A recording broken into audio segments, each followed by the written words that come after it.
Retro video game consoles are pretty awesome, but I just got the one that I've been anticipating the most. I'm going to review the C64 by Retro Games next. This is TWiT.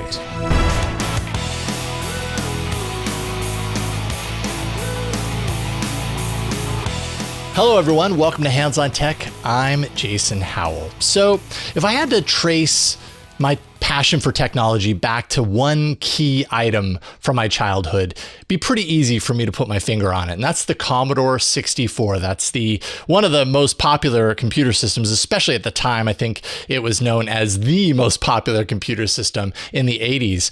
And I had a Commodore 64 for quite a few years when I was a kid. And I just have so many memories of connecting to bulletin boards with my 300 baud modem, downloading commercial games that I probably wasn't supposed to have, just trading floppy disks with friends at school. I mean, this defined my childhood. So when I heard that Retro Games was going to put out a Commodore 64 mini console, I was elated. Now, in 2018, they released the C64 Mini. And it's about half the size of a normal Commodore 64. It included some games, but you could also tap into it to basically run any disk images from the Commodore 64 that you wanted. I thought that was neat until I heard that the keyboard was completely unfunctioning, which is an issue. I have a Raspberry Pi with RetroPie on it, and I've emulated Commodore 64 many times, but not having the Commodore 64 keyboard actually changes the experience. There's certain keys that you have to remap. It's just not the same thing.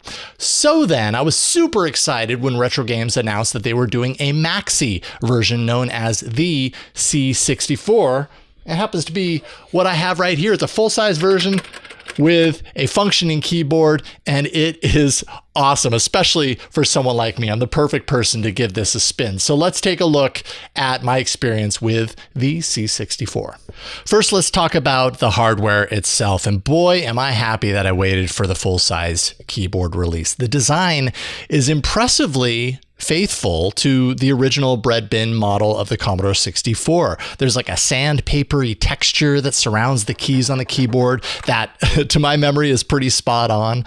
The chunk of the space bar and how it feels when you slam that feels just right. Totally takes me back.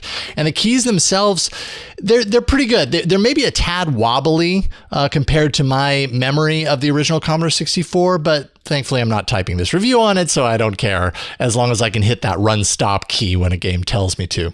About the only real difference that I can tell from the original is that the shift lock key doesn't lock down into place when pressed like it did on the original. It is a software toggle, so it still has the same functional use. It's just not quite as satisfying.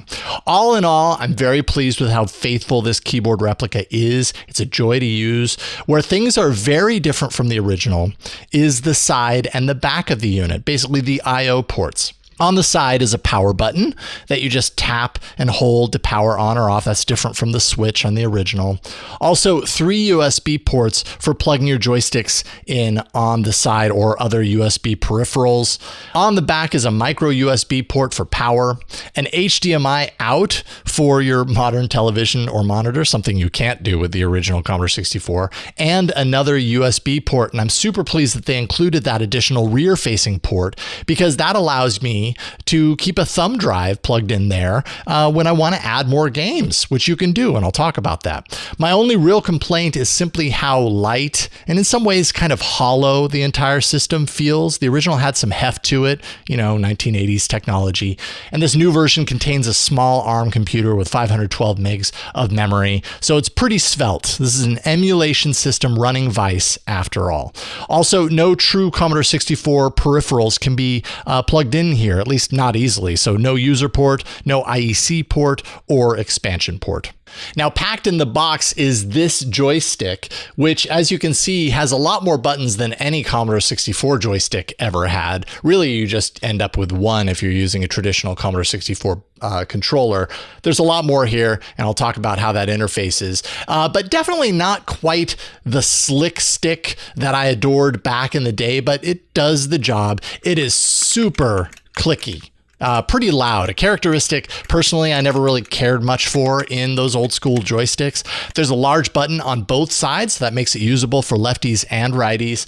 And along the bottom is a row of specialized buttons that tap into the carousel interface of the C64, which I'll get to, as well as for allowing specialized functions during gameplay. So you can load and save states, you can open a virtual keyboard, which on the Maxi, the large version of the C64 is unnecessary, really. And then, of course, you can exit out to the main carousel screen to load a new game. The stock joystick is really kind of essential if you want to jump in and out of games quickly. It's a bummer there aren't other designs to choose from because, like I said, it does the job, but it's definitely not my favorite for long stretches. Bluetooth support is not included, but some people in forums have had luck with different modern controllers plugged in via USB, so assume that you're probably using the stock controller unless you really want to go diving deep and experimenting. You might be able to take your favorite controller and plug it in here, but it's probably not going to be super easy out of the box. Now, a mini console release is often only as good as the games that are included on it. And if you check Wikipedia, it says that the Commodore 64 originally had around 10,000 commercially released softwares for the platform. So no matter how you chop that down, you're going to disappoint somebody. The C64 ships with, well, you guessed it, 64 titles out of the box, including a few VIC-20 titles. A firmware update that you should flash brought another 7 games to the carousel and some additional functionality. Overall, though, game selection is pretty paltry in my opinion. It doesn't quite match my own nostalgic experience, but like I said, everybody has a different experience. I really appreciate the Epic's heavy offerings here. So you've got Impossible Mission, all the games, like summer, winter games, the Jumpman series, pretty much many of Epic's classic titles are in there. There's also a few other favorites, Iridium, Paradroid. There's some good games in there, don't get me wrong, but many of these titles simply were not on my radar when I was a kid. So when it comes to nostalgia, I'm really looking for titles that I know, and I'm going to get to more on that in a second. But gameplay itself is as smooth as it needs to be. I didn't find any games that didn't work the way I remembered them playing. It is an emulation approach, though, so consider that. It's not going to be perfect, but I didn't detect anything that clued me into it being an emulation.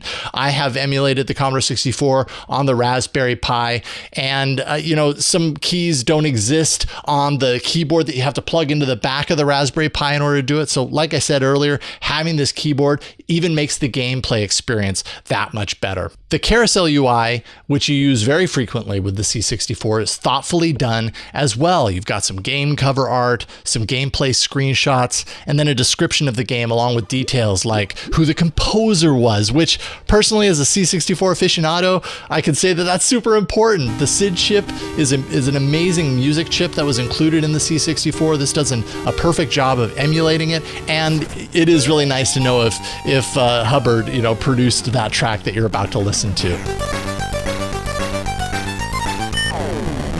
There are display options if you wish to add some CRT style scan lines to the experience, though personally I kept those off for the most part.